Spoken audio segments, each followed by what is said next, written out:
Welcome to another episode of Geek Warning, the show where we talk all things cycling tech. In this week's episode, we are not only going to chat about what's been happening in the last week, because it is a special awards edition episode this week, where we're going to talk about all the cycling tech trends of 2024. Joining me to do that is the full Escape Collective tech crew, Ronan McLaughlin. Hiya. Gets the first mention, so you're not the last this week. Dave Rome. Hello. Alex Hunt. Hello. And Brad Copeland. Hello. And my name is Suvi Lopanen. Without further ado, we are going to get into all the different categories and awards that we are going to give this year. Is that what you do? You give awards? Donate. Bestow. Yeah, Some of them may be forced. More so than given. Yeah, I assume many of them will be refused. But there's surprisingly more negative rewards than positive rewards, but we'll get into that. I don't know. Is this not how this works? That brands are going to approach us and be like, "Can we have this award badge on our website?" I thought this is how it works. We're willing to pay for it. Right? Yeah. Okay, well, first we're going to talk about the kind of bigger tech trends. So what was the big tech trend of 2024? I think, it's always a hard one to say. There are a lot of trends, and depending on where where in cycling you sit, you probably see it very differently. But I think for us, and Alex, you'll probably support me on this one, I suspect, but the trend in all road bikes, like the sort of the return of the endurance road bike, the bike that kind of can fit like a 40 mil tire, but is actually still a road bike. I'm starting to see this more with like a more relaxed geometry than a pure race bike, but it's still a performance road bike. Alex, do you agree with that? Yeah, I think so. I think 2024 has definitely been the year that all-road, or what was the endurance road bike, has become cool again. I think it's finally shaken its kind of slow, upright, not the bike anyone really wants, but maybe the bike people need connotations, and now it's a bike people actually want to go out and get. Alex, you mentioned something there that I'm confused about. All road bikes, Dave, would you just describe as an endurance bike? Why the new name? Is the new name just like category 1 gravel, or it's so much more than an endurance bike now. Oh. How so? And so much less than a gravel bike. Oh. Yeah, it basically is backfilled from where gravel bikes first started. Like if you think about the gravel bike when it first started kicking off, it was basically like a slightly longer base, slightly bigger tire clearance version of a cyclocross bike, designed for riding long days on tarmac with a little bit of like well-kept, well-sealed, like maybe partially sealed gravel roads where you could take the family sedan down. But recent years we've seen gravel just sort of push into this mountain bike territory, or really emphasize like the off-road side of things, and it has left this gap in between where people want basically a road bike that they can take onto dirt roads, and I feel like that's sort of where the all-road category, which is very, very closely overlapping with whatever endurance road was, that's where we're sitting now. And I think it is quite a cool category, like a bike that you can have 32 to 35 mil tires on, but it's still light, still fast, still feels like a road bike. Ronan? Is there a particular example that stood out to you? It's yes, because it's sitting behind me. Is the new 51 Seeker is a bike that does stand out to me, like, but it's not unique in that category. But yeah, it's a lightweight road bike, but it has clearance for 40 mil tires. So you can have road gearing on it. It fits like standard road crankset if you want to. But yeah, they've managed to squeeze in space for 40s. I've got it set up with like a 32 measure tire, and it feels just like a performance road bike. But yeah, it's got that capability to put a new 35 or 40 mil slick on it if you wanted to, and actually use it for more than just pure road. Yeah. Why did tires is probably another trend that we were thinking in terms of broader trends for this year, but specifically in gravel. Yeah, the biggest, most divisive trend this year seems to be the use of mountain bike tires for gravel races.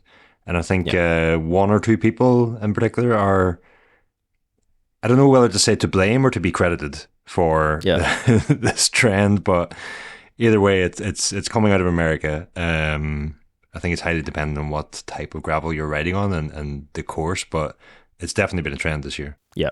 And yeah, I mean, early testing, we've seen like more and more people are starting to do their own testing on this, and it does seem like there's, at least where off-road riding is concerned and where the terrain is rough enough, it certainly seems like it's a trend that makes sense and one we'll see more of. And I can't think of anything else in the last decade or so that's led to such rapid rethinking in bike design, because so many gravel bikes on the market today don't have room for these tires. You know, we're talking like a 2.2 inch mountain bike tire, and yeah, we're suddenly seeing a lot of brands starting to rethink how much room a gravel bike should have. So, and I think even if they have the clearance for it, it just to overlap is still not being thought about. I realized this, that even though there's clearance in the fork for a wide tire, but there's the whole bike needs to be revamped. So yeah, I'm not sure it does. I think we need to hold out for a little bit here rather than changing our frames, because there's a lot of unintended consequences if you go to making gravel frames capable of taking 2.2 or 2.4 mountain bike tires. And I think what's actually going to happen is that the tire manufacturers can catch up. I don't have any evidence to prove this, but I think it's more to do with the 2.2s and 2.4s that people are turning to being lightweight, very fast mountain bike racing tires, and designed for Olympic and World Cup use. Yeah, and the 50mm gravel tires that currently exist, which is like the next size down, have so far been like designed to be robust and not really a racing tire. And so if we start getting 50mm racing tires built in the same way as those lightweight mountain bike tires, I don't think we need the size of a mountain bike tire. I think we just need the construction. Yeah, I think it's a use case thing, right? Like I think Peter Stettner said it really well in a feature you published, Alex, where he's like the pros in the Lifetime Grand Prix are using like technical rough sections in races as pivotal attack moments. And sort of if you don't have these more mountain bike sized tires, you get dropped in those sections and you don't really have a chance to catch back on. I think for most people doing gravel riding, I think still that 40 to 45mm tire probably still makes the most sense for what most people consider gravel riding to be. And I think the use of the mountain bike tire probably is more of a fringe case in a performance sense when the course demands it. I don't think it is the answer for everyone because, yeah, I mean, otherwise everyone would have been riding around on mountain bikes all these years. So it's a mountain bike, is that a category 4 gravel bike, or can we expect to be this time next year talking about all road category 2, category 3, category 4 gravel bikes? And their various clearances. Yeah, the Flavel bike returns. We can probably all agree that the common trend is that all the categories have kind of merged together and become extremely difficult to define. Like, what is a gravel bike? What is an all-road bike? What is an endurance bike? It's really difficult. And I think also on the road bike side of things that there was maybe earlier in the year a trend that bikes were combined, like aero and climbing bikes, race bikes. There was only one. There were no dedicated climbing and aero bike.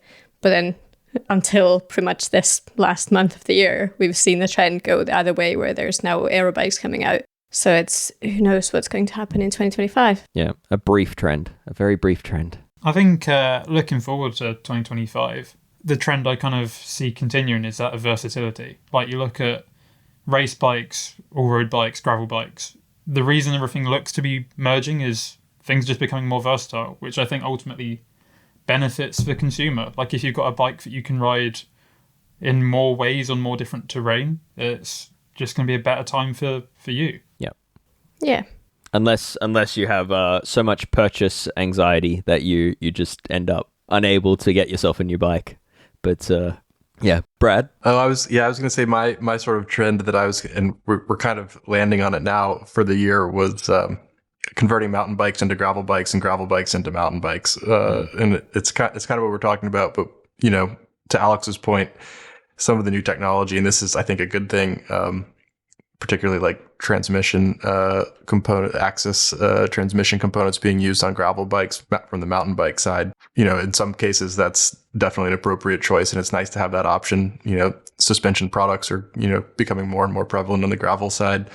Obviously, the tire clearance and what we just talked about, basically borrowed technology from mountain bikes becoming more trendy, but then occasionally mountain bike frames being converted to gravel bikes with drop bars and kind of going the other way around. So, in the past we struggled, and we've talked about this a bit on previous episodes. There weren't so many options where you could actually configure a bike with that type of versatility if you wanted it. And so I think one of the nice things, or at least a positive interpretation of some of these criticisms that we're having, is that the bikes are in fact being more specific applications, which, since all riding types aren't universal, it's nice to have that flexibility. Yeah. I mean, Brad, you kind of said it there, but a lot of it is like the ability of like new drivetrains and brakes and the cross compatibility between road and mountain bike stuff now that didn't exist a number of years ago, where we actually do have quite a lot of ease in putting like a equivalent of a mountain bike drivetrain on a drop bar bike. That's is quite a new trend. So yeah, that's really what's allowing a lot of this to not be a nightmare like it used to be to do. So it's a cool trend. It used to seem almost like an oversight too to me that that like cable pull ratios weren't the same on an 11-speed road versus mountain bike drivetrain from the same manufacturer. I felt like that was like a big miss, because you couldn't do these things, and there were some workarounds if you knew some of the geometry and parts and make things, kind of intended versatility that they now have. So yeah, that I have some other things on my list that are sort of the opposite of this praise that we're now bestowing. But for now, let's focus on the good stuff. Yeah. Oh, some good trends. I guess, some good trends there. One more trend, Suvi, before you move us on. Shorter cranks. And before everybody starts jumping down their earphones at me, I'm using the term shorter cranks not knowing what length of cranks you're currently using. But if we assume the traditional crank lengths were 170, 72.5 and 75, because of Mr. Pogača, it seems like this year has been the year that 165 and below has really taken off. Despite it sort of simmering under for at least a decade or so. Yes. Yeah, definitely not a new thing, but it's definitely, I'd say it has exploded in interest to the point that you can't find said 165 or 160 length cranks because everyone's sold out. So, that definitely does seem like a trend of 2024 that everyone's just all of a sudden been like, oh, my cranks are too long. So It's another example of, I can't remember what we were talking about earlier, but it's probably just wider tires or something, but the idea that one fix works for everybody and in every condition and every scenario, and that's not. We've done a whole performance process podcast on shorter cranks and the merits of them. So rather than opening that can of worms again, perhaps we just leave it there. Yeah. Okay. Well, those were all the trends. Ronan, we're going to continue with an award that you want to give the best unexpected gimmick. I don't know if best. Okay, the most unexpected gimmick. I don't know if most works there. Basically, what we're talking about is head unit manufacturers integrating digital bike bells into their new head units. Garmin and Wahoo both did it, and I don't know. I just like it. I mean, Wahoo definitely need to integrate theirs into shifter buttons so that you can do it without having to reach for the screen. Although double clicking on their screen is easier than Garmin's solution if you haven't got electronic shifters. But it's just it's always good to have a bell on your bike, and now you can have a bell on your bike without having a bell on your bike. Yeah, but what was wrong with just a normal bell? A lot of people don't really want to be putting bells on their bikes, and I mean, even a lot of the aero profile bars now, they just don't fit anymore. I mean, if you don't want to use a bell, just raise your voice a bit. That's all I do. I don't know. I appreciate a bell, even on any bike. You can raise your voice in a welcoming way. I know, but I think sometimes it is a controversial, like whether bell actually works, because I feel sometimes people get angry that you ring a bell, but if you say to them like, "Oh, could you give me away?" Scream at them, they move. That's perhaps the only issue with these digital ones is that there's no like fidelity, and like if you've got a real bell, you can maybe like ring it in a certain way that it's like pumping your horn. There's an angry pump and there's a friendly pump.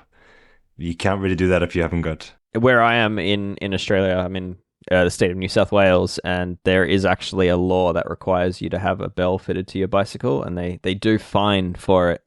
And some people I know put it just out of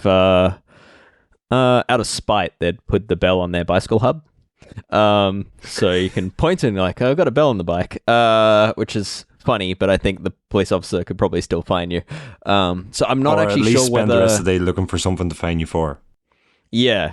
I'm not actually sure whether having it in your head unit would actually please a police officer or not. But I guess it just depends on who pulls you over on the day. But yeah, anyway, thankfully they're not revenue raising through that way as much as they used to. So.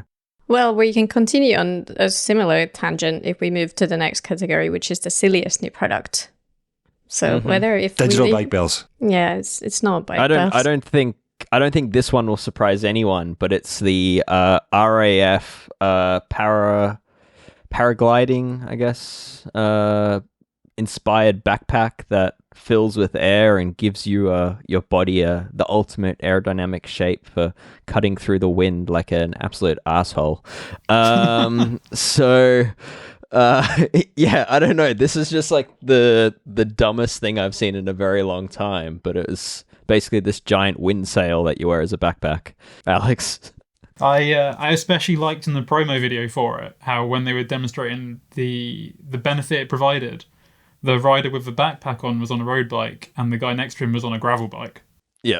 So yeah, this is one of those things that like occasionally there are new products where you're like, I can't tell if this is a meme or like an April Fool's joke that's just like being published at the wrong time of the year, or whether it's real. And this one, from everything I can tell, ended up being the latter. It's real. It's also going in waves. I mean, I'll go a week, 10 days where I won't have heard about this, or I won't be sent this on Instagram, and then all of a sudden I'll get like 20 people who send it to me in 2 days. And that's been on repeat since it was announced in September. I can't actually remember how much they were looking for on Kickstarter, but I know they achieved it. So although we're not a fan, clearly there's enough people out there that are fans of it. I think it's the mis-selling that's going on here. Nowhere in the materials published about it did they mention that it actually works more like a parachute than an aerogain. And so like a lot of the messages I've been getting are like, surely this must work. It's like adding a fairing to your back, and it's like, I doubt it. Whether it works or not, I think is irrelevant. It is just so silly to like add something this large and cumbersome and to carry it around on the idea that it gives you a speed advantage. I think it's like peak of what's wrong in consumerism and cycling. I don't know. It's I would like to put out a request, which is if you see anyone on the road with one of these and you're able to catch up to them, you got to troll them a little bit and just let them know how hard it was to catch them. Just really let them know how fast they're going and that you've never had to pedal harder in order to catch them. But yeah, I don't know. Silliest product of the year. I don't think anything else even came close. No, I don't think anyone else had anything to add to this. It's definitely the silliest. No, Dave and I talked about this on a previous episode and laughed and haven't stopped. So that by default puts it in first place.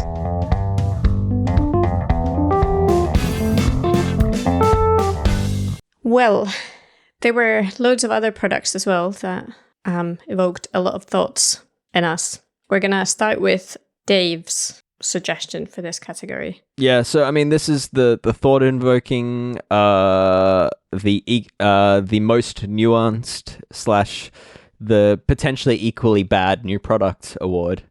And yeah, I think there's a few that are fighting for the unwanted trophy of this one, but for me it was the Zipp XPLR 303 grabber wheels, the aero wheels with the 32mm internal rim width. I think there's something there. Zipp obviously did a lot of testing and have decided there is a performance benefit there, and there are conditions where these wheels seem to just be rapid and just fly along, but then you're in the conditions where you're running the right tire pressure for that feeling, you hit a rock and then the tire just goes flat. So I think, yeah, there's some things there, and I think the Goodyear tires that were made specifically for these rims, it seems like every single tech editor that I've spoken to has flatted these tires, basically a cut at the bead.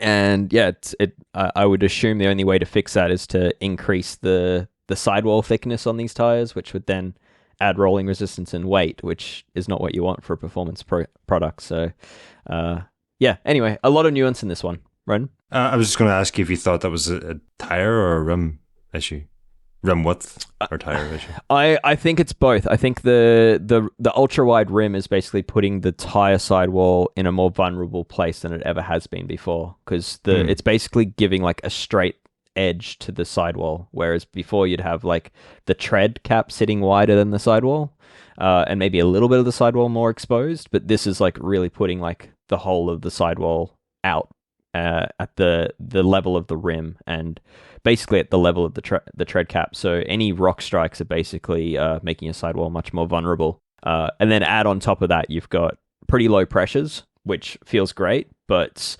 yeah, it is very, very susceptible to pressures. I haven't tested another wheel before where 0.5 of a PSI I could feel, and 1 PSI difference actually felt like too much of a difference.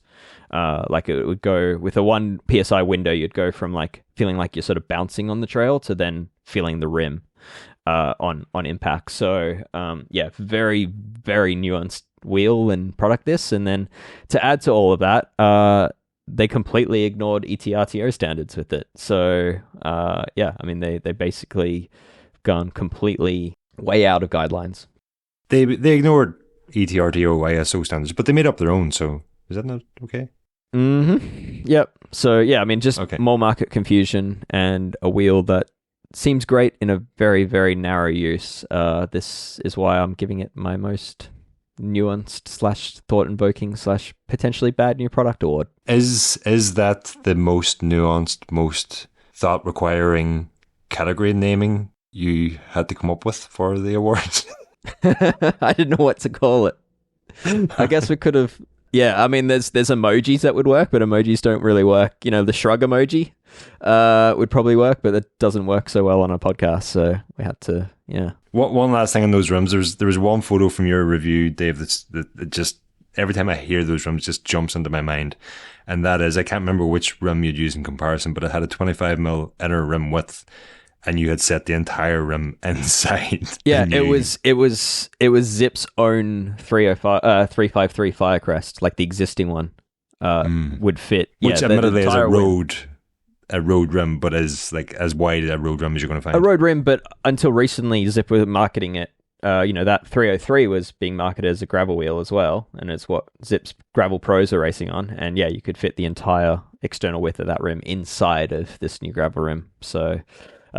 Yeah. Anyway, I'm now testing Hunt's new wide aero wide wheels, which are vastly narrower. They're 5mm narrower internally than these Zips. So we'll see if that's a more happy medium. Time will tell. Well, I guess I'll go with my entry for this category. Please. I will disclaim though that I think this is like 3 categories in one. So. I'm not necessarily saying this is one or the other in this, but I feel it fit into this category, and it is the Canyon Highbar helmet and the Highbar helmet system, because I think it did evoke a lot of thoughts when it got introduced, and I think it was positive. It was something new, same as the Zipp wheels. It was something that had been done one way for years, decades even, and then they decided, no, we're going to redo it completely differently. Don't know if it's really taken off. I don't think it has, and I think Ronan wrote probably too many words about this helmet, so there's lots to read. I can now say too many words if you want, but yes, I did write too many words. It was a high bar, but yeah, I'd say I use this helmet and there are some bits of it that I really like, and I think for when there was talk about kind of how kids wear their helmets, not necessarily the whole part of this helmet that people wear their helmets wrong, especially I think kids, it's important. I think that's a market that this would fit really well into, but whether I would see myself using this helmet a lot, don't know. I mean, I actually haven't used this product, but for me, I question whether one of the reasons why we don't see more of it is just because it's the sort of product you can't try on before you buy, being Canyon. Like, you have to commit to the purchase and they ship it to you. It's not a sort of product you can walk into a bike shop and try it on, which is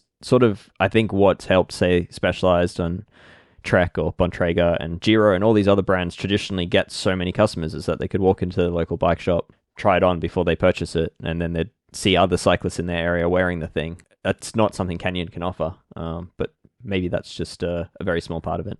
Yeah, I think you're onto something, Suvi, with the safety element of it. The whole selling point was that it reduces the chance of someone incorrectly wearing a helmet. But in the few rounds of testing I did, everybody I give the helmet to incorrectly wore the helmet.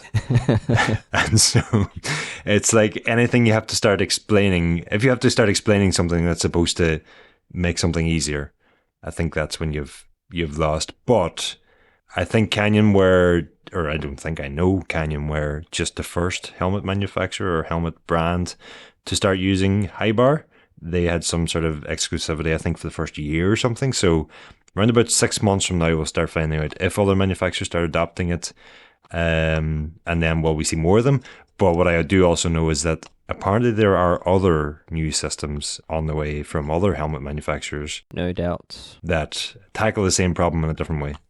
Yeah. And I'd also say to the point of people wearing this helmet wrong, obviously they will. I think the same as if I think Dave gave the Zipp wheels to someone who's never looked at wide rims or ETRTO standards. You'd just put your tires on, pump them to whatever pressure, and you just go out and ride.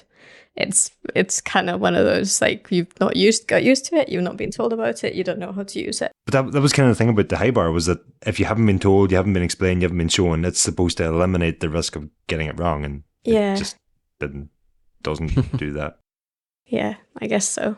Well, anyway, a lot of thoughts about it. And I believe Alex has another helmet for this category. I do, and it's more the thought-invoking part of this ever so long titled award that this goes for. And I know that Ronan's probably going to take a different stance from me on this, but the Visma TT helmet, the Giro Aerohead 2, was a step too far for me in helmet design, and I would rather never win a bike race ever in my life than have to don such a ridiculous helmet. I hate to break it to you, Alex, we're already very ridiculous looking no matter what helmet we wear. If you had to wear one of the two options, one being your helmet, the other being the RAF parachute, then which would you choose and why? Oh, both equally cumbersome. Yeah, I was going to say probably the RAF backpack, just because it's a little bit smaller. Touche. Okay. It's ironic that helmet has got an award in such a long titled category. Because well, you could write it down the side of the helmet. Well, I think I wrote a story about that back in March, and that helmet sort of broke cover, and I think it was the shortest headline for an article I'd ever written, and the headline was just, "There are no words." Yeah, it still applies. Yeah, for me, I think I've suggested this before, but I'd still like the UCI to implement the Spaceballs policy, which is an old satirical sci-fi movie. And yeah, I think if the helmet could double as a prop in that movie, then it needs to be banned. But yeah, sorry, Ron. I will accept how ridiculous it is, but I also deeply want one. You're probably alone in that. Performance Process listeners unite and let Suvi know I am not alone. Right. Well, talking about products that we do want, most desired small product. This is Dave has something that he has desired. Yeah, I think it's probably at this point, if people haven't figured out, there is absolutely no order to these awards. They're completely jumbled, so there'll be some good and some bad. But most desired small product is so this doesn't exist, but I wish it did, which is the SRAM Blip shifters are pretty cool. Like I don't love that they're basically disposable when the battery dies, but they are a very cool little product, and we've seen some pretty creative ways to create shifters out of them. There's a company called Leap Components, which makes a whole bunch of different handlebar mounts to adapt the blip shifters into like various different ergonomic shifter options. But right now, those blip shifters only work with a short press, so they can basically shift a derailleur, but you can't use them for like a reverb dropper post, and as a result, you also can't use them for RockShox's new Flight Attendant suspension. And I think those two applications are where a small little blip shifter makes the most sense. And that's my request, is for SRAM to make me a blip shifter that offers a long press function, and then I can just add a little shifter and run an axis dropper or run Flight Attendant off of it. Can I add to your request, Dave? With another small product, but just another adaptation to those blip shifters, because they are great, but my, are they awkwardly shaped to fit onto a handlebar. So that when we're introducing your long press, can we just like, I don't know, add a bit of curvature to the back of them or something, or make them smaller, or make them rechargeable would be nice. Yeah, basically just make a new product that does the same Well, I mean, they've been function. around for about 4 years now, so have they? Okay. Yeah, they could well be due an upgrade or an update soon. Yeah. But Yeah, I feel like Brad has a lot of experience with this. Like Brad, I think you might have been one of the first people in the world to use the old wired ones with a blip box in a mountain bike application for basically what I'm asking for here. I was working for the Scott SRAM mountain bike team at the time. We had kind of some early access to, no pun intended, to those parts when they came out for the mountain bike side. And in our case, we were on the Scott twin lock suspension control system on Scott mountain bikes, which is like a thumb actuated, kind of like a dropper lever, but it's a 3-position mechanically activated shock with cable and that kind of thing, levers. So it interfered with the position of the traditional reverb paddle to activate the dropper post, which also mounts as like a thumb style button. And so we cut a hole, ran a blip under the grip with a wire to a blip box, which I first was hiding them in the frame, and then it was kind of tedious. So the wireless ones are obviously so much cleaner. It's like one step away from existing this product, the grip with the button in it. It would also be disposable, but the blips are anyway. So, in racing applications, I don't consider that much of a downside really.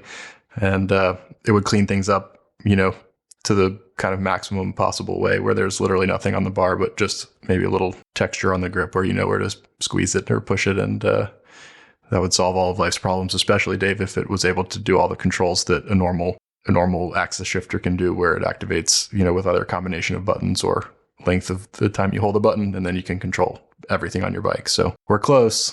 For sure. More buttons is what we want and desire. Yes. I have one more. Yes, Brad. Go for it. And this one kind of exists, but it's not, it's like unique, I think, in the way that it does exist to maybe like BMC's mountain bike only. But it's a dropper post that you don't have to sit down on to drop. Yes. Yeah, so they had a rechargeable air canister basically or air bladder in the seat tube that would basically create like a negative spring that would draw the seat post down, and it would need to be recharged. It would basically last just long enough for like an hour and a half race. Mm-hmm. Had like a couple hundred cycles in it or so. Yeah.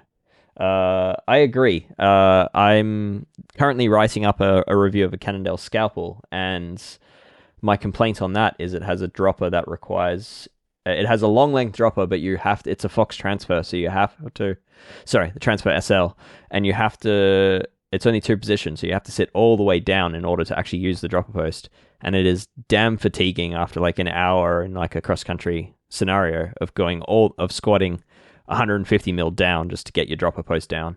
And I agree that this would be a game changer if someone could work it out. Interesting. And to the person listening who ridiculed me for waxing lyrical about that BMC dropper post recently, there you go. We've got another aero thing that Ronan has liked. So the next actual official award in this series of very coherent unofficial awards is best new aero thing, and it says a saddle. I'm going to steal Brad's joke off mic here. He said, well, we've already covered that with the RAF Aero backpack. And the other thing we've already covered is the Giro Aerohead 2. And taking a mind blank now, I'm going to go off piste a little bit. I'm going to say the best new aero product I found this year was time trial saddles on road bikes. Okay. And I think saddles for aero is a 2025 trend about to happen. and specifically saddles that let you adopt a more aggressive position, and even more specifically, direct mount saddles, believe it or not. What do you mean? I mean a saddle that doesn't have rails and just directly mounts onto a seat post. Can I'm going to do it for Brad and I, which is to say, yet again, mountain bikes did it first. Oh, yeah. And BMX. Oh, and BMX, of course, yeah. Yeah, okay. My Pivotal. 6-year-old daughter's bike technically also has a direct mount seat post, a direct mount saddle.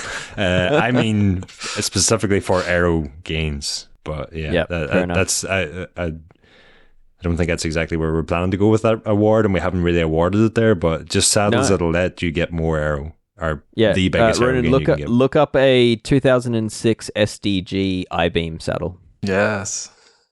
We don't have to do it now. We'll wait for you. We'll wait. Because he's doing it now. So similar concept, but not quite as cleanly executed, I'll say. I mean, we're talking almost 20 years ago, but yes, similar. No, not similar. Sorry. With this SDG I-beam that I've found, at least the clamp is still on the seat post. Yeah. Whereas now the clamp is integrated into the saddle from what I'm... Gotcha. Kind of like a BMX style pivotal. From what I think I've spied. Yeah, gotcha. I mean, well, actually, Pogacar used one at the Tour this year. But I think that's about to become a more normal product rather than a once-off for the man himself. Yep. Time will tell. I mean, the bike industry's tried similar things time and time again. That SDG saddle worked really well and it was really popular in the gravity world where people were breaking saddle rails on impact, like, landing a drop. But for cross-country use, it actually made this shell, like it removed all stiffness, removed all like flex and compliance from the shell. And then they tried to fix that and then they started having breakages. So saddle's not something you want to have break on, do you? No. So definitely. Anyway. Definitely not. The next category is best new maintenance tool thing. Yeah, so I mean, I obviously put this in because it has a shameless plug for Threaded, which is an entire series on all things related to tools and maintenance. And I just worked out I'm currently writing at the time of recording, a day out from publishing the last edition of Threaded for the year, which is more new tools. And not including the new tools in that edition, I've covered 60 new tools in Threaded for 2024. And I think the standout for me is actually the Abbey Bike Tools LL chainwear gauge. And it's just a chainwear tool, but for me, it introduced the idea of lateral chainwear, which is like that side to side, like how much slop it has diagonally. And I think that's really interesting because we're starting to see chains, say like the new SRAM flat top chains, are getting really durable in terms of elongation wear. And I think in some scenarios, we're starting to see that they may be wearing laterally sooner than they are wearing in an elongation sense. And I think, it's sort of still to be determined and still for people to figure it out. But who knows, maybe lateral wear might become the future of how we measure chains, which will be annoying because you kind of have to do it off the bike with a clean chain. But I think it's interesting. It got me thinking more than any other tool did this year. And I sort of rewrote a guide to chainwear as a result of it. And it's an interesting tool and it's really well made as well. So tool of the year. Nice one. Brad, do you have a tool that you loved in 2024? My partner Greg at Precision Bicycle Services in DC, we often talk about the topics of this podcast while we're at work as a source of entertainment. And the one that we've kind of landed on is piston presses for hydraulic brake calipers, which is also a recent Threaded topic of Dave's for those of you who like to read his Threaded articles. I know I do. And that's something that, we've joked about a bit on this one too, using box end wrenches, flathead screwdrivers, Dave's beloved Pedro's tire lever, all these methods for retracting pistons, which is a big, important thing to do regularly. It's probably underdone by most folks, but there's never really been a good tool for it, actually, until this year, really. And now there's some dedicated tools. More and more seem to be appearing all the time. I just got mine in the mail today, Dave. It's a SRAM one, the ultimate piston press, the good one, not the copy. And so I think that's just a kind of a no-brainer that is sort of funny that it never existed in the past, that there was never a really good, precise way of doing it, quote unquote, correctly. And it's kind of a bodge that all the ways that you had to do it before, even though it has been a thing that needed to be done for like 15 years commonly. So here we are. Yep. So yeah, Bursman, I think we're first to a dedicated tool for this, but it would basically bend on first use. So that wasn't the answer. And then I think SRAM, the ultimate piston press, which is quite a pricey tool for what it does. That was kind of the first to like, it's basically a tool that keeps the piston, it in a parallel sense pushes the pistons in.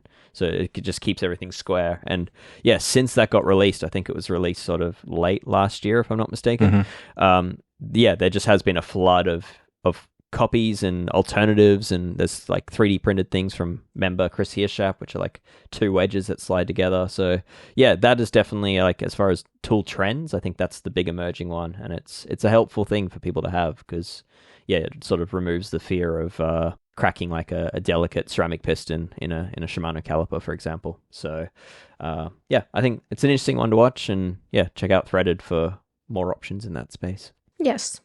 I was expecting that Petro's tire levers would have made it here, but I mean, they got a mention. That's been on Dave's list for the last 30 years. I mean, there's been so much chat. Yeah, unchanged, unmodified.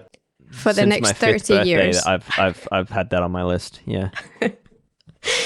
Okay, we are going to move on. Actually, the next category next aboard is for most likely product to bankrupt me.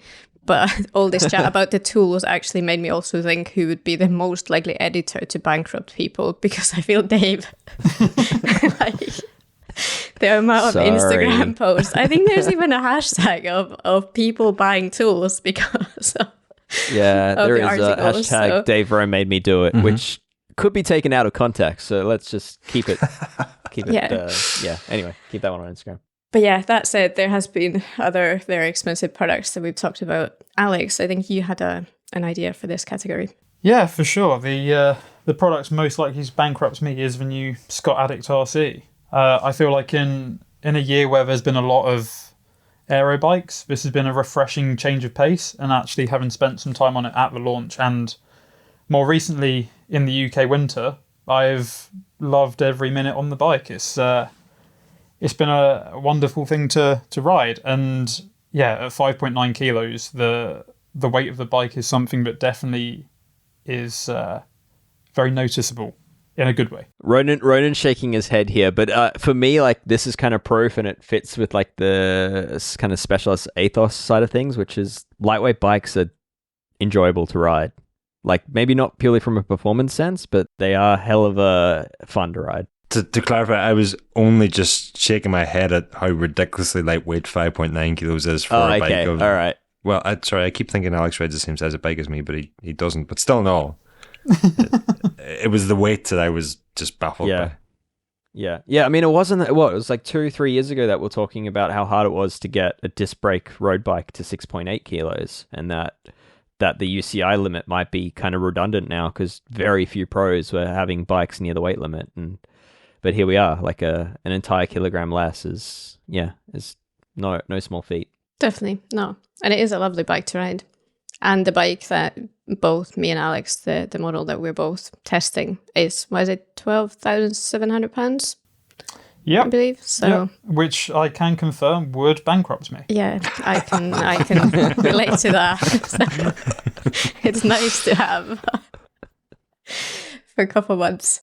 Brad, do you have anything? I do have one, and this might pop up in future categories if we cover all the ones on our list. So I'll keep it short, but RockShox Flight Attendant for cross-country bikes specifically, which I think is its destiny as an application. It debuted as a trail kind of enduro almost product line when it first dropped like a year and a half or 2 years ago.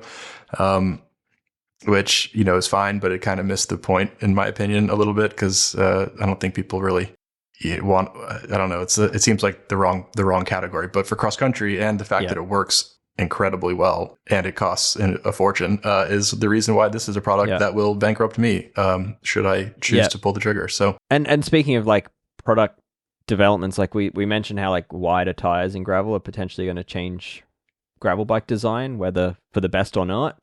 this is another example of that. The introduction of electronic suspension, and specifically Flight Attendant and Fox, doesn't quite have something yet, but I would be very surprised if they don't have something in the future. It's changing bike design, like the Lauf Elia that I have in for tests, and I've been riding for a few months now. It's a very basic suspension design, a really simplified design that the bike industry had moved away from. And that design was made possible by electronic suspension. That electronic suspension overcomes the deficiencies in that frame suspension design. You just have, it therefore have the suspension doing the work of that more complicated designs tried to fix. So, yeah, right. I would say that flight deck is so likely to Flight Attendant. Flight deck doesn't make the list. Flight deck is 20 years since we've seen a flight deck. Yeah, we did talk about that the last time I was on the podcast, though, so it must be still in my head. Flight Attendant is so likely to bankrupt me. It's probably going to save me from bankruptcy, because I know, I'm desperate to get into mountain biking, but me being me, I would need a bike with something of that kind of spec on it. And so until that happens, it's not going to happen. And so inadvertently saves me from bankrupting myself, I think. But the most likely to bankrupt me product is probably the body rocket aero testing system. Not saying that's me convinced by it. I'm just saying that I really want to try one out. And they cost a lot of money. Yeah, fair. How much money? So closer to $3,000. It was like $2,500 on the Kickstarter, but it's now it will be closer to $3,000 when it pounds. If and when it officially launches. Does that have an integrated bell function? It has a power meter of its own, but no bell. So okay, can't have it all. There's a gap in the market for a drag measuring system with an integrated bell. Yeah, sounds so. Next award on our list is the Glasshouse of the Year. Yeah, this one's a bit of a spicy one, but Ronan, what is this? This is my submission. I have to put my hands up to this. And the idea comes from those in glass houses shouldn't throw stones. And I'm going to award it to GCN Show episode 359, where they discussed at length how reviews are rubbish and if bike reviews are ruining bikes. With no mention of their pay-to-play model, which then became even more ironic a few weeks later when they did a glorious advertisement for the new Wahoo Ace, which has been widely accepted as being very far from a finished product as of yet. So, don't know if we want to go into any more detail than that, but yeah. Yeah. No, I mean, I think, the main takeaway there is, I think they proved the importance of reviews. Just within weeks of saying reviews don't matter. So I think, it's irony is maybe what I'd call it. I think it's the word I was looking for, yeah. Yeah. So anyway, I think, yeah. Yeah, that's all we have to say about it. Yeah. Okay, well, we're going to move on to the category that probably I felt when I was thinking about things I had the most submissions to, which is worst trend of the year. Yeah. I think. Are we just really negative people that we had such an easy time coming up with a whole bunch of like negatively related awards, and then when we had to think of positive stuff, we're really scratching the bottom of the barrel? Just... No, the word is critical. We're just critical of things, okay. not all right, negative. We're internet people. We only ever talk about the bad experiences. Yes. Yeah. Well, we're gonna start with Ronan. I mean, we're on the same trend there, and that's, I'm going to give the worst trend of the year award to half-baked products, specifically both Coros with their new Giro head unit and Wahoo with their new Ace head unit, two products that were not ready for release when they were released. And so, I think power-baked product launches are a bad trend this year. Yeah, it's almost like the trend is using your paying customers as beta testers is sort of this where this trend comes from. Is it's the hardware they trust is good enough for the market, but the software is not there, so let's just ship it out and we'll fix it in market. And yeah, I mean, it just feels like something, the ease and speed that they can add updates these days is sort of allowing them to do this. But I agree. I think things should be far more baked and finished than what they are when they come to market. One more cause for concern, though, is that the Ace has actually got worse with the updates that have followed. I'm sure it probably will get better. Well, I'm less sure than I was, but I think it will get better eventually. But there's been a few glitches introduced with the updates so far. I'm still using it, but yeah, and I mean, updates are expected. Like every brand releasing a head unit today will have 2 years roadmap of features they'd like to add. And I'd say in like more consumer level tech, like your iPhone or Samsung, it is normal to have updates come through and fix bugs. But generally speaking, they release that product to the market having thought that they've got a really well working product, and that just the bugs come up after the case. The only example I can think of here is just a new phone I got recently, which when I got it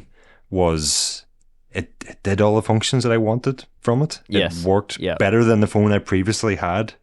And just this past week or so, there has been an update to it, Apple Intelligence or whatever the heck they're calling it, something that I have not really tried yet, but it was an update that brought a feature to it that I wasn't requiring at the time of purchase. Yes. It was an add-on rather than a missing key feature. And I think that's a subtle but crucial difference. Yeah. Like to give specific examples, Ronan, like with the Wahoo Ace and the Coros, like what were some features that you felt were like must have for launch that they lacked? The Coros, we're going back a bit in time now. I haven't actually written a review on that because it was so half-baked at the time that they had requested that reviews wouldn't be published on the day the embargo lifted, which was a new one to me. And yes, I still need to get back to using that head unit and complete a review on that, because there have been a series of updates since, and I see quite frequently on Instagram James is using the Giro. So yeah, must reach out to James and see how he's getting on. But it couldn't be so bad right now if he keeps using it.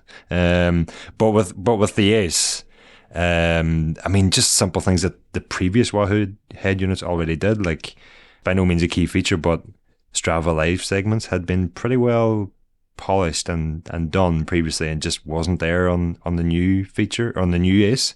And in terms of actual features that you don't want to go without now, or at least I don't want to go without, live track, which is just like really a safety element these days. Not having live track when it was on a previous device is a pretty big So you're loss. not requesting new features, you're just requesting popular pre-existing features to have carried over. Yeah. So anyway, yeah, good. I think that's a good one. A good worst trend is half-baked products. We could just take all our good trends as well. They're probably bad trends also.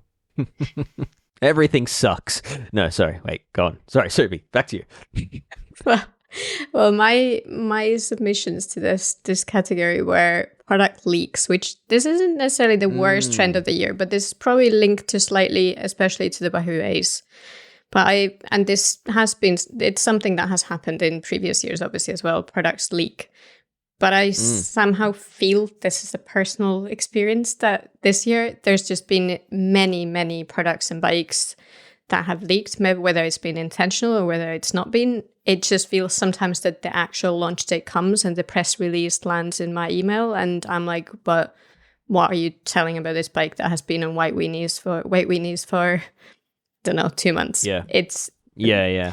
There's a lot of that, and I don't know necessarily who to point fingers at here. I don't know what's causing it, but I feel it'd be nicer if the products, when they are ready to be launched, then they get launched instead of there being these kind of little trickles of information and then speculation of things that you don't need to speculate about. Yeah, and it's a problem because some of these brands are causing media to sign NDAs in order to get access to the product to test. So we then look like we're working for the company in a sense, because we're not talking about this thing that's like actively out on forums or that people are talking about, and we're then having to wait to publish for when the brand says we're allowed to. It just kind of it's a weird situation. But Ron, I know you've got some thoughts on this.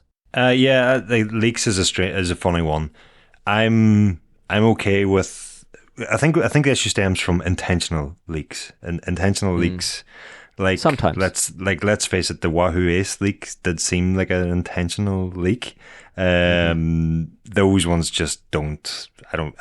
Yeah, I'm probably not even going to cover those. And if something is clearly unintentional, it's usually then a 50-50 as to whether or not we'll cover that. But where I am okay with leaks is like it's training camp season now. If there are pros on new products training in Spain or wherever it is, and someone on Weight Weenies or the Cycling Spy or someone happens to grab a shot of them, I think at that point, with it being used in public, it's sort of fair game to comment on. The best recent example I have is like the Colnago Y1 RS. I can tell you the Colnago team were, I'm not exaggerating in saying they were distraught that bike, or the renders of that bike or whatever, leaked ahead of the official launch. And so yeah, like it's, as I said, unintentional leaks are usually a 50-50 case by case basis, but what always comes into my mind is like there are people behind all these things, also people who spend years working on these things, regardless of what brand it is or how good, bad or indifferent the product is. People and their livelihoods will have been poured into developing these things, and when they're leaked unintentionally and you don't get the full picture and they sometimes end up ridiculed, it just doesn't, it's not very nice for those people involved, I don't think. And I think it's just not very professional either. I mean, regardless, because these, like, say, tech sheets are being shared on forums that no normal, like, if you don't work in the industry, I don't think you will have access to this unless you're some sort of hacker and hack the brand's systems, I think. But it's just, I feel sometimes quite unprofessional, like Ronan says. It is, people have worked really hard for several years sometimes to make this bike say happen, and then these tech sheets are just shared willy-nilly on forums. And yeah. And I think it's worth noting, like, there's some scenarios where it's just like kind of, oh, boohoo, that your marketing strategy now won't play out the way you wanted it to. Like, you're not going to make the same big splash.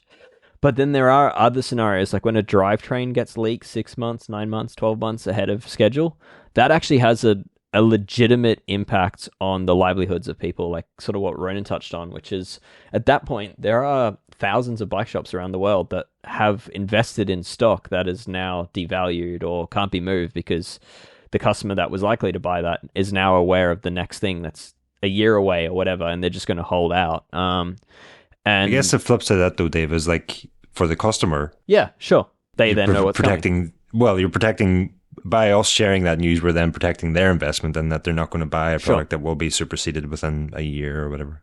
Or they will, because they know that they can get it discounted. Hence why it's a case-by-case basis usually. Yeah. So I think it's a tricky one. It's definitely a nuanced topic. But I certainly feel more for like the Shimanos of the world that, get a product leaked that is really unintentional, and is probably by like an OE partner that unintentionally put it into like a spec list for a bike that's 2 years out or something like that, which is sort of how this normally happens. But yeah, I mean, it's all fine if the product's just around the corner, but when you're talking about a product that's like 18 months away, that kind of just sucks for everyone involved. So anyway, yeah, product leaks. The only thing I'd add to that is I don't love the intentional product leaks where like a brand will put a new product in the damn world tour, like it'll actually be raced, and then they'll get angry when you cover it. It's like, what did you expect? Or if you're like Ineos and you chase away the Road CC guys because they're covering a new bike that is on the roof of a car about to be raced in one of the biggest pre-Tour de France stage races. Yes. Like, if you really don't want something to leak, don't put it in the world tour. Yeah. Don't race it on TV. Yeah, there you go.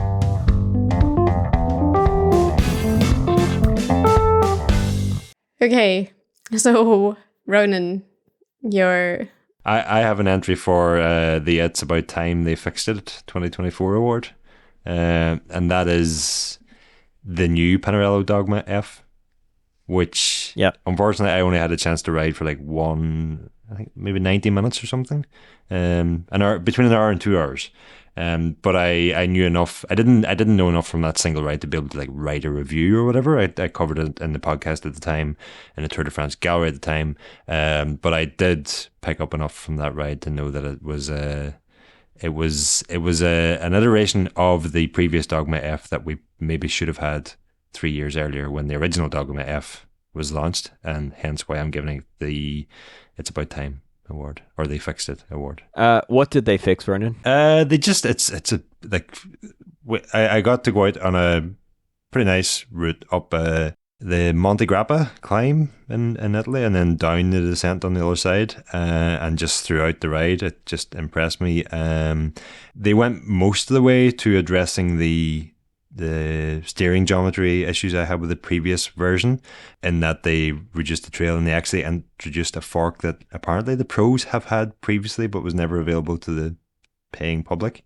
But they still have one fork offset throughout all the sizes, so it's not entirely addressed yet for the smaller sizes and that, but a step in the right direction, at least for the size that I ride. And then just generally speaking, I found it a much more responsive, much nicer bike to ride. It was about 6 months ago, so I'm not exactly recalling everything I thought about that bike right now, but it was a pleasant experience. Can I walk an elephant into the room? Yeah, I sense you're about to, yes. Which is you experienced some issues with your previous Dogma F tester quite a few years ago, and never really got confirmation from the company or anyone else related to those issues. Oh, if I'm not no. mistaken? After that bike ride on the new Dogma F, I was treated to, I think it was about an hour of Pinarello telling me why I was wrong about that. Oh, okay. All right. So they still dispute it. Yeah. Okay. I think they dispute it. Okay. So They yeah, might not I mean, I'm not sure. for people listening, like the issues you had about 3 years ago with the previous version were an incredibly flexible seat tube, if I'm not mistaken. Like side to side. And then the other one was that Pinarello has always openly claimed to have asymmetric design, but they probably went too far with it because your bottom bracket is asymmetrically placed from what you could measure. Yeah. And I've since found out that is not an uncommon feature in road bikes. But yeah, this is part of the issue in trying to describe what I found in that bike, and that's I found an asymmetry. But Pinarello intentionally built asymmetry into their frames. But the asymmetry I found was in basically the only way I ended up measuring it that I thought mattered was how central the cranks were in relation to the center of the saddle, because where your rear end is and where your feet are really all that matters. And if the frame's asymmetrical, so be it, so long as those are lined up. And I found that the bottom bracket was offset to the non-drive side relative to the center of the saddle. Gotcha. I can't remember. I think I had measured it at something like 7 millimeters or something. Pinarello told me that I was wrong. They showed me the assessment they had done on that frame that I had sent back, which indicated the offset was, I think I recall correctly, it was 2 millimeters, which I took to mean I was right. I just wasn't as right as I thought I was. Gotcha. Okay. All right. Well, yeah, there you go. But I mean, I didn't get out the laser level. I didn't get the laser level out and measure the new frame. But I didn't sense that. I also didn't sense any flex in the seat tube, which I think was the bigger issue that I had with the original Dogma F. And just where I noticed it most was on that descent from Monte Grappa. Gotcha. We took a wrong turn. We took a descent we weren't planning to. It was much steeper and much more challenging. It was very, very enjoyable. Nice. Okay. Well, most improved. Or fixed it. Yeah. Yeah. Fixed it. Both. Alex. Yeah, my submission for this award. I know, Dave, I think you agree with this as well, going on your recent favourite things. And I think Ronan might as well, because I think he wanted them on his favourite things and decided not to duplicate. So, yeah. Yeah, so it's the new SRAM Red AXS, but more specifically the brake levers and shifters. Because compared to the previous generation, the latest versions are far, far superior.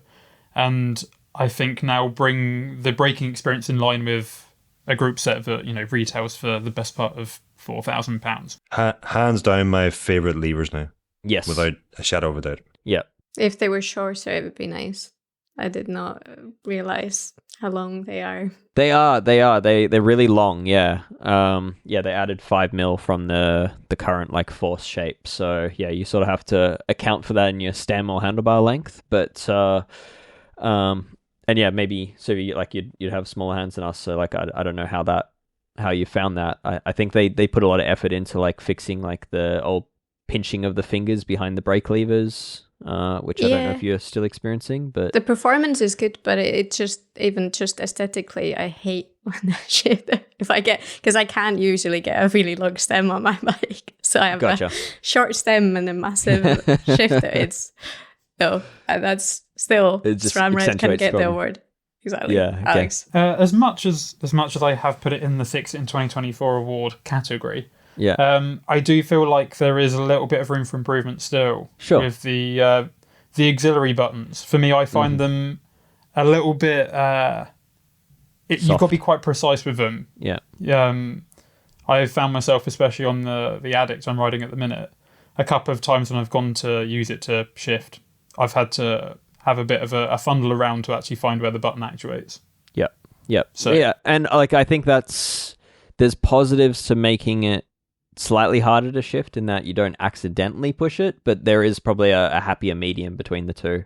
But no, I agree. Like the braking, how much easier it is, the finger force required to activate the lever is, I think it's like 80% lower force required, and it's just complete redesign internally. They've just moved the main piston to run through the lever body, whereas before it was like this little thing at the top that was run off a linkage. So it's a completely different system, and no doubt they'll trickle it down. I think we'll see future generations of Force and Rival receive this stuff in the future, but it does completely transform the effectiveness and ease of braking on this system, and it. For me, it did set a new benchmark in the drop bar space. I think Shimano had SRAM beat, and now SRAM has taken that step. So, I agree. It's definitely about time / most improved award for SRAM on that one. I do have to say though, my personal bike has the current generation Rival. Yep. And jumping back from Red on the Addict to that, it does highlight just how far it's come. And yes. It does leave me wanting a little bit with the Rival brakes right now. Yep. And the cool part, like I think it's worth noting, my favorite part of this is just the cross compatibility. So yes, these SRAM Red axis shifters cost an arm and a leg, but you can put them on an Apex axis or a Rival axis or any bike with axis shifting. You can put them on. So it's not like you have to buy a whole new drivetrain. You'd get pretty much all the benefit of the new Red axis by just upgrading to these shifters. And I think that's quite cool. Yeah, I was going to even maybe go so far as to say for Fixed It 2024, SRAM brakes in general, as they've sort of unveiled their future of their mountain bike side of brakes with the Maven. We can, I think, expect to see a few different versions of kind of the mineral oil based system and some of the technology from the Maven brake. SRAM kind of was sort of the bastard child of the hydraulic brake offerings for a number of years, especially among the big brands. And I think they finally have shown that they've got it basically figured out and they're on the right track. So their marketing team's having a hell of a hard time with this because historically SRAM have always said their brakes are dot fluid for performance reasons, and now their highest performing brake is mineral oil. So they're having to be a bit careful in this. And from what I can tell, kind of reading between the lines, the reason why the new SRAM Red, for example, stuck with dot fluid is just, my understanding is cross compatibility. Like they didn't want to introduce a whole new fluid that would render it completely incompatible with every drop bar product that pre-existed it. So I think it's a pretty legitimate reason not to make that change, and I kind of respect it. But I wouldn't be surprised if eventually SRAM cut the tie and just eventually go fully mineral oil in some point in the future. But for now they're dabbling in both fluids, which are not cross compatible. Okay. The More of This, Please Bike Industry Award goes to... Oh, the coveted title. Yeah, it just rolls off the tongue, that one. I mean, there's a few things of this. I think the bike industry in general have a lot of areas that they can improve on and make things more sustainable. And I think there's many areas of improvement. But for me, I think some brands showing... a focus in serviceability and like the right for repair and carrying service parts and offering really detailed service guides on how to service these things and get the best lifespan out of the product. I think is a really cool trend and is something I would really like to see more brands pay significant attention to. I think we're still in a space where too many products are designed to be disposable.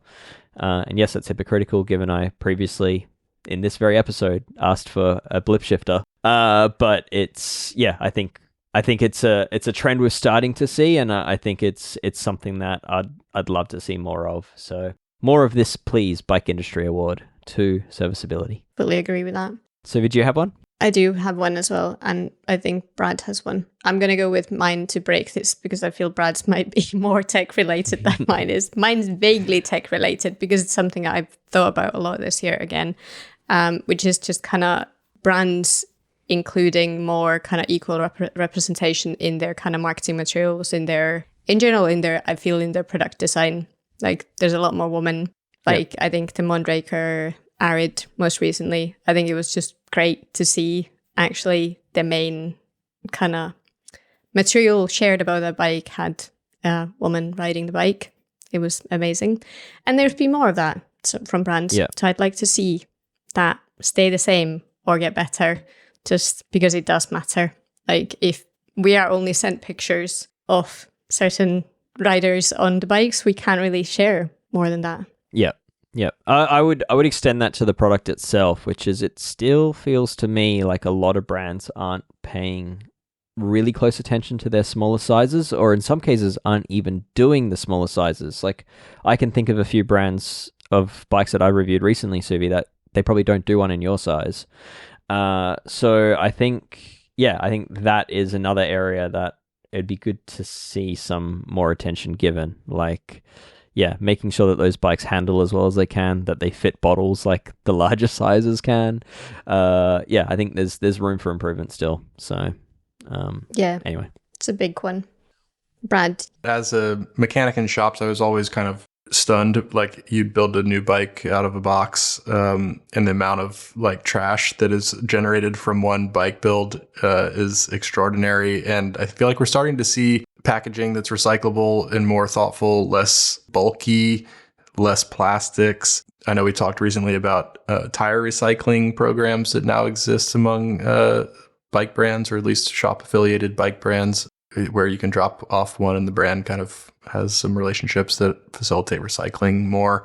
So that's good to see. And it's something I'd like to see more of. I don't think we're nearly at the point where I think it's like in a good place, generally speaking. But, for the last 30 years or so, I've been building bikes, and this pile of trash from one single bike is like incredible amount of plastic, especially, or like styrofoam, especially, things that are not recyclable and don't break down quickly, is troubling kind of when you think about the scale of it all. And so finally to see, it's probably cheaper to use cardboard packaging too. I don't know, but it certainly is. It seems like it would be, if it's recycled or partially recycled in the first place and can be recycled afterwards, that's at least better. This is a slow moving trend, and it's difficult because that packaging, like, if the bike gets damaged in transit, then that's way more wasteful than a little bit of plastic, I guess. But yeah, it's a slow trend. Canyon, I think, did a really good job of really investing in its packaging, making it reusable so people could use that box to, if they had to return the product or travel with. Trek have started to do this with quite a few of its bikes, moving to like fully recycled cardboard. But yeah, I think the last time I can't remember what bike it was. It might have been a Specialized. I decided to weigh the single-use plastic packaging out of the one bike, like the stuff that you cut off, and I think it was 900 grams of plastic that had to go in the bin. And when you scale that out to the thousands of bike shops each day building a few bikes, it's crazy. It gets quite daunting. Yep. So I agree with you. More of that. More sustainability efforts. This is our final award for the episode. Is the most anticipated new product for 2025. Yep. I'm gonna kick it off and then hand it over to others.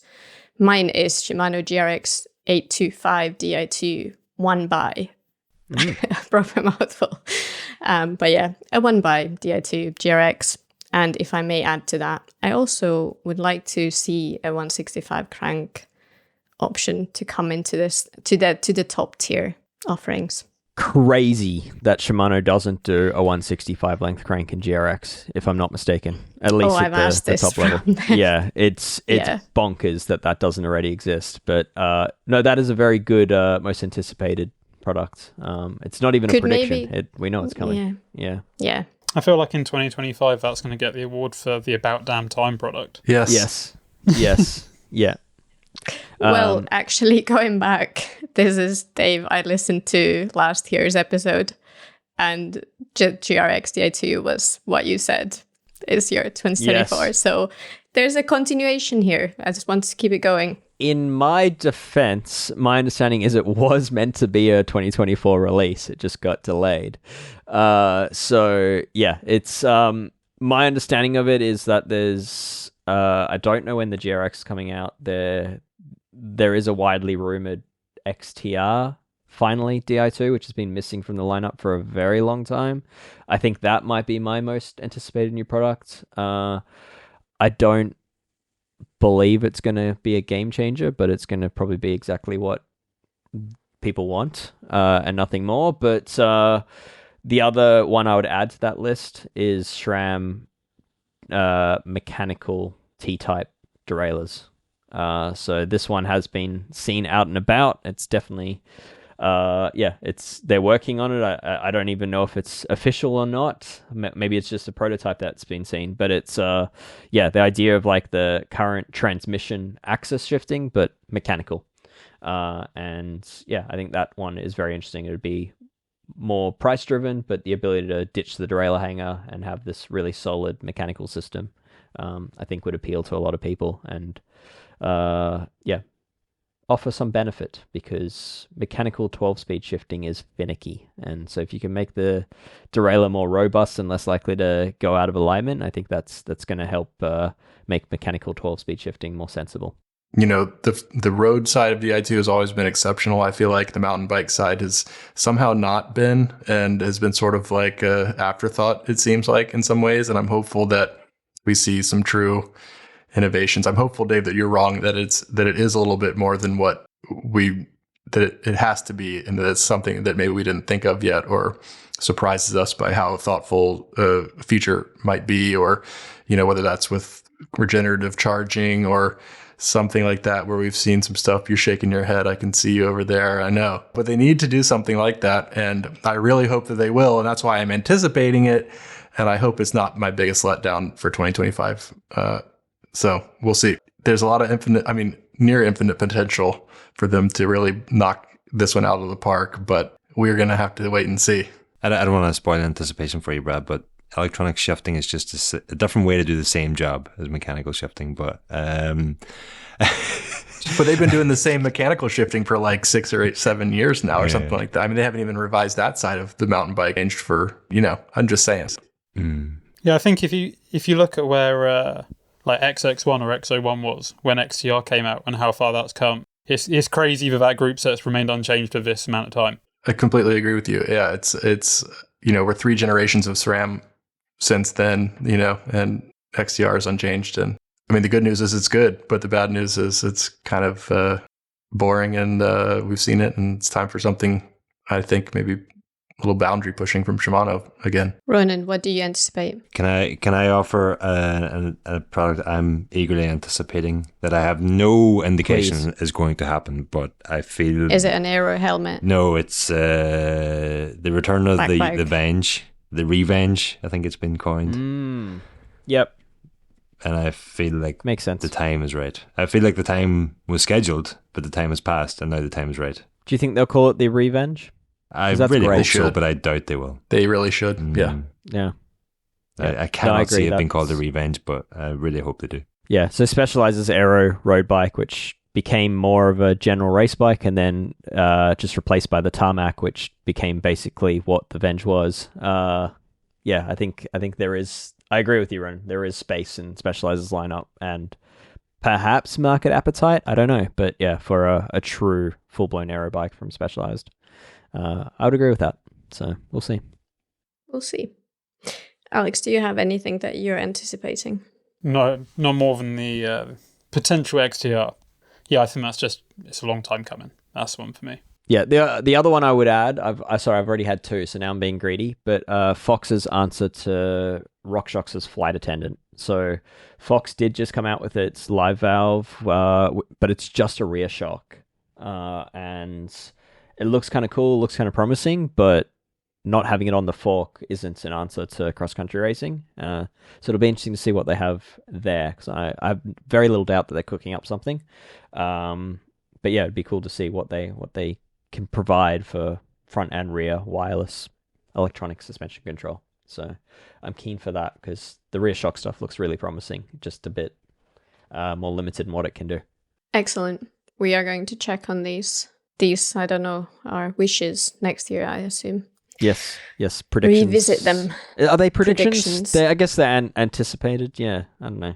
Yeah, I guess anticipation means that we kind of anticipate it's going to happen. Prediction would be different. Yeah. Anyway, we'll see. We'll see if they if we'll write on these or whether we have to wait longer. Yep. That's a wrap for all the awards, I believe, for the 2024. It was a whole lot of awards. It was a lot. And the award for the podcast with the most awards goes to this award show. Exactly. Yeah, we get a trophy. And I think it's worth noting that this is the last episode for the year from us, from the Geek Warning team, and we're absolutely going to be back in the start of January. But with that comes some happy, sad news, which is that Brad has actually signed a contract and is going to be starting a job, and he's going back to what he's known for. Brad, what are you doing? Kind of. I'm going back to this all-road racing, well, gravel or mountain bike. I'm going to be the head mechanic for Specialized Off-Road Team, which is the gravel-focused, kind of Lifetime Grand Prix-oriented, but also some bigger stuff. Cape Epics on the calendar, a few bigger mountain bike, kind of marathon distance mountain bike races, and kind of longer distance mountain bike stuff, plus awesome. Mostly gravel. So yeah, I got some riders that I've worked with in the past, a couple that I know but haven't worked with personally. Some familiar faces on the staff name side drop. As well. You can name drop. Yeah, riders on the list. Howard Grotz, an American rider. Sofia Gomez Villafañe, who won the Lifetime Grand Prix last year, is another one. And the late ad, who I think we can say this, Annika Langvad from Denmark, coming out of retirement, former mountain bike world champion, Leadville champion, still has the course record there. Dentist, new mom, overachiever. What else can you say? Yeah. So World Cup Series champion on the mountain bike side, and has taken to gravel racing and kind of as like a activity to do occasionally during her so-called retirement. Apparently, it was too much to not commit to fully, so she's committing to it fully, at least for the next year or so, and see where it goes. But I think she has plans to join Sophia as a partner in Cape Epic. If I'm spilling the beans too early there too, maybe, I don't know, but that's all right. No one will get this far into the episode, so it's all fine. A team of talented riders, a different challenge for me a little bit. Fundamentally a lot of the same stuff, but a little bit different. So something cool. Interesting to think about. And so once it gets started, it'll be quite a busy time. It's already starting kind of. So that's cool. We're getting into it. So with that, I mean, you're not going to be an employee of Specialized, but you will be contracted. So we figured rather than have you give your opinion on other brands, we won't have that. And plus your schedule will have you on the road quite a lot. So Brad, we're not saying goodbye to you. You just won't necessarily be on full episodes, or not nearly as often. So rather, you will still hear Brad. We're going to record Ask a Wrench questions with Brad. We're going to continue doing that. So please keep submitting them. You'll still hear Brad, but just not for the full episodes anymore. So you'll hear him toward the end of our episodes. So stay tuned for that. But yeah, congrats on the new gig, Brad. Thanks, guys. It's been a pleasure to spend the last year chit-chatting with you. It has been good. So hopefully we continue in some ways. We will. Well, that is a whole wrap from us then for 2024. Gonna say happy holidays, happy new year, all the best. We'll be back in 2025. And just because we haven't promoted very much yet, thank you to all those that do support Escape Collective and continue to do so. And we've got some big plans for 2025 that hopefully proves to you just how much we value you, and hopefully we can show that value in return. So thank you.